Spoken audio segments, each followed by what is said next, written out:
Shalom saudara-saudara yang saya kasih di dalam nama Tuhan Kristus, tetap optimis dan semangat selalu. Dan sebelum kita akan memulai perenungan ini, mari kita bersatu dalam doa.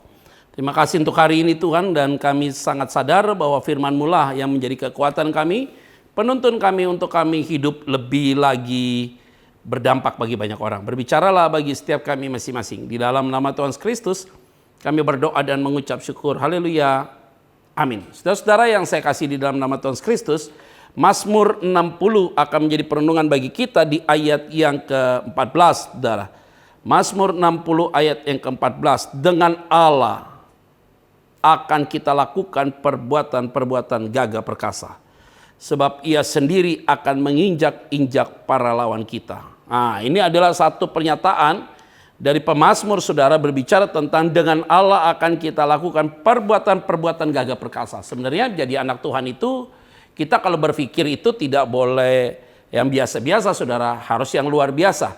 Tetapi juga jangan sampai melebihi dari kapasitas kita masing-masing. Nah, ada hal-hal yang menarik dari bagian firman Tuhan ini.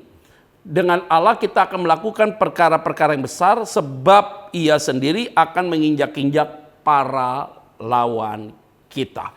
Nah, saudara-saudara yang saya mau sampaikan bagi kita semua, ada beberapa hal penting, setidaknya 3 poin penting. Kalau bersama Allah kita dapat melakukan perkara yang besar. Kenapa demikian? Yang pertama adalah sebelum kita melakukan perkara itu atau pekerjaan itu, pasti kita harus bertanya kepada Allah. Itu penting sekali.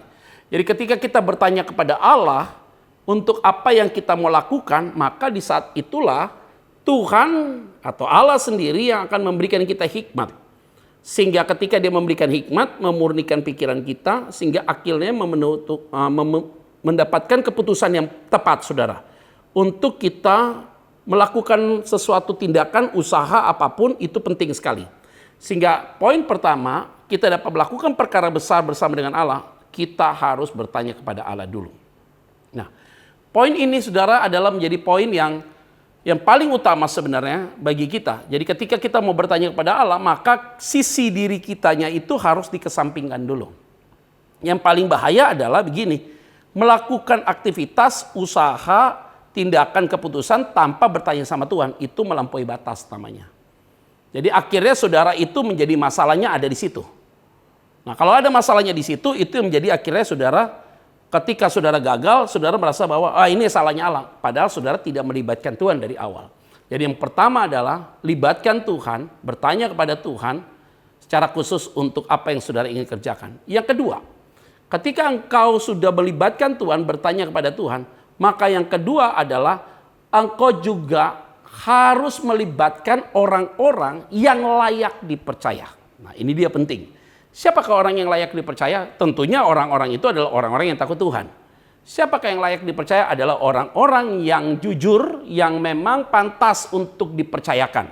Nah, ini adalah hal yang penting untuk kita bisa mengerjakan perkara-perkara yang besar. Jadi perkara yang besar tidak secara instan, tapi lewat sebuah proses yang begitu panjang sekali, saudara, untuk supaya kita dapat mengerjakan dengan baik. Maka poin pertama, melibatkan Tuhan, bertanya pada Tuhan. Yang kedua adalah mencari orang-orang yang layak dipercaya. Yang ketiga, mengerjakan sesuatu yang sungguh berkenan kepada Tuhan. Apa itu yang berkenan kepada Tuhan? Yang pastinya tidak masuk dalam tipu daya, masuk dalam hal penipuan, kasus apapun, saudara, tapi yang lurus-lurus saja. Bekerjanya lurus, tapi jangan mau kita modal kecil untung besar, biasanya itu bahaya sekali. Tapi kita harus dengan kalimat yang tepat supaya kita tidak masuk dalam pusaran kerakusan, saudara. Nah, poin 3 ini, saudara, menjadi dasar bagi kita untuk kita bisa melangkah ke depan ini lebih baik lagi. Saudara-saudara yang saya kasih di dalam nama Tuhan Kristus, kalaupun ada tantangan, tadi firman Tuhan katakan, Dia yang akan mengalahkan para musuh-musuh kita. Biarlah firman ini menjadi dasar bagi kita semua, dan tentunya Tuhan dipermuliakan. Mari kita bersatu dalam doa. Tuhan, terima kasih untuk firman-Mu yang telah mengingatkan kami, Tuhan, bahwa ketika kami mau melangkah, kami mau melibatkan Tuhan, dan kami mencari orang-orang yang layak dipercaya. Sehingga apa yang kami kerjakan adalah pekerjaan yang sungguh yang Tuhan kehendaki. Terima kasih, berkati setiap kami masing-masing. Di dalam nama Tuhan Kristus, kami berdoa dan mengucap syukur. Haleluya. Amin. Saudara tetap jaga kesehatan, jaga kesehatanmu, tentunya minta pertolongan Tuhan, dan Tuhan pasti melindungi saudara sekalian. God bless you.